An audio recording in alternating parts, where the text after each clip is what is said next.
Welcome back everyone to the War Zone. I'm Scruffy and this is Scruffy Tales. And Christ almighty, time flies. I haven't made a video in 2 weeks. So why not kick it off again here with a video with the Caroleans.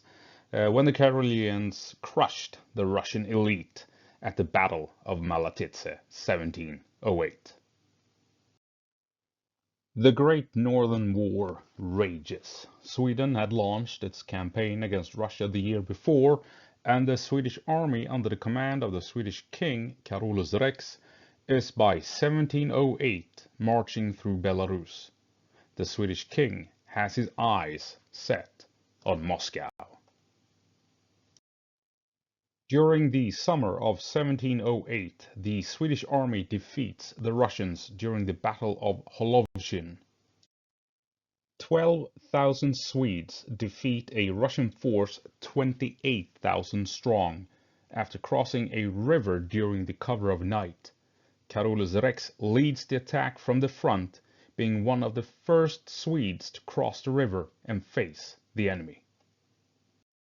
After this victory, the Swedish army continues its march east, intent on crossing into Russia proper and continue on Moscow to end the Russian threat once and for all. The Swedes come across a Russian force at the town of Malatitze towards the end of August 1708. It is the 30th of August to be more precise, and Tsar Peter has arranged his forces at the small village of Dobroje, where the Russians intend to defend vital bridges. The Russians had taken up good position along a small stream, as well as guarding the vital bridges, and they had control over the small village of Dobroje.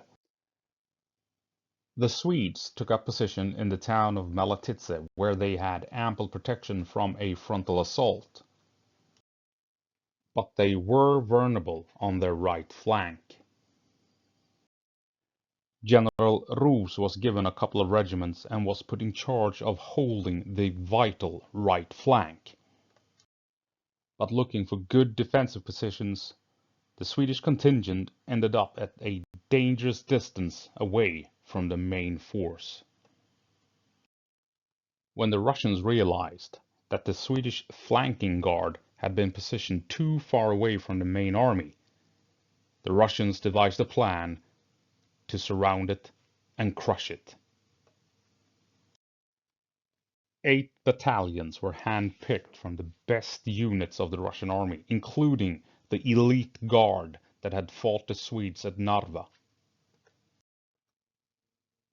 The Russians would outnumber the Swedes 4-1, and the plan was for the infantry to attack from the east, while the cavalry cut through marshes in the north to surround and come up behind the Swedish force, cutting them off from reinforcements.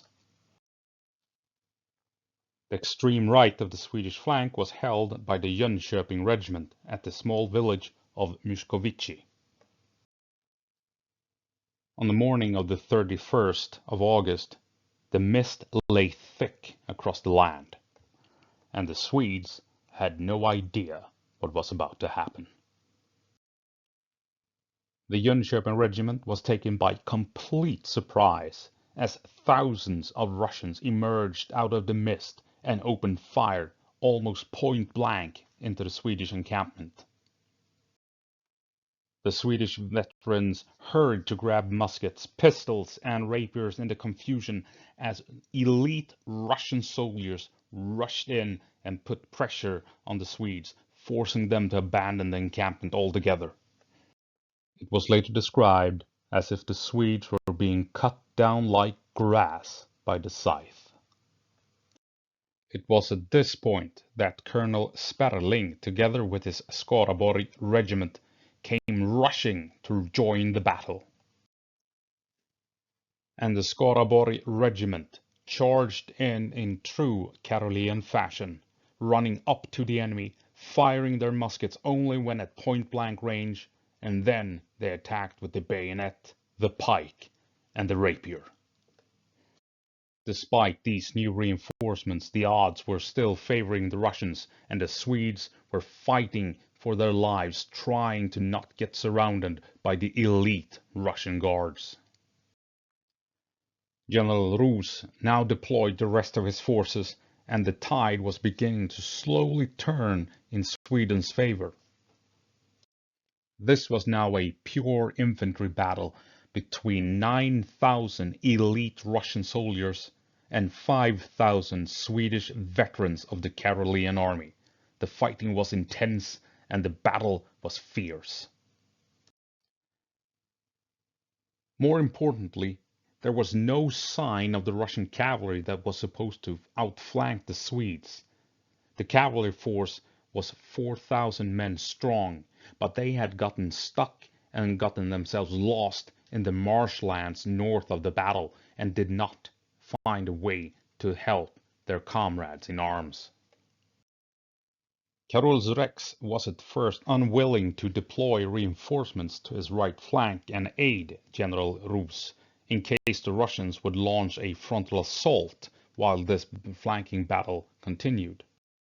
But in the end, he eventually deployed around 1,000 troops to support the battle, including highly elite cavalry units. It was only when the reinforcements from the main Swedish army arrived that the Caroleans could outmaneuver and force the Russians to fall back and abandon their positions. The fighting was fierce and unrelenting. And finally, after 2 hours of hard fighting, the Russian lines gave way and the Russians turned around and fled the battlefield. The Russians tried to retreat in good order, but the Swedes forced them out into the marshes, where they became easy targets for marksmen and pikes and bayonets. It would all turn into a cruel massacre, where the Russians who were not cut down or shot drowned in the foul waters of the marshland. And the Russian battalion, acting as rear guard to defend the retreat, was completely wiped out by the Caroleans. When it was all over, the Carolean losses amounted to roughly 260 killed and some 750 wounded during the battle. Of these, the Skaraborg regiment lost 109 dead and 227 wounded, many of them officers. To compare, Russian losses were close to 700 killed and 2,000 wounded. And the famous and elite Preobrazhensky regiment that fought valiantly at Narva lost nearly 2/3 of its manpower during the fighting. Peter the Great thought he had a chance to outmaneuver and overpower the Carolean army by sending in his elite units on this relatively weak Swedish flank. But only too late did the Russians realize that the Caroleans were inferior to no man on the battlefield. And in the end, despite being outnumbered and being ambushed during the early morning hours, the Caroleans still managed to defeat and crush the Russian elite. And that's all I have for you this time around. I hope you found it interesting, this relatively unknown battle during the Great Northern War, where the Caroleans faced off with the Russian elite in a clash of titans, the best of the Russians versus the Swedish elite, the Caroleans. And yeah, so hope you found it interesting, and I hope I'll see you in the next one. And so yeah, see you around. Have a good one. Bye.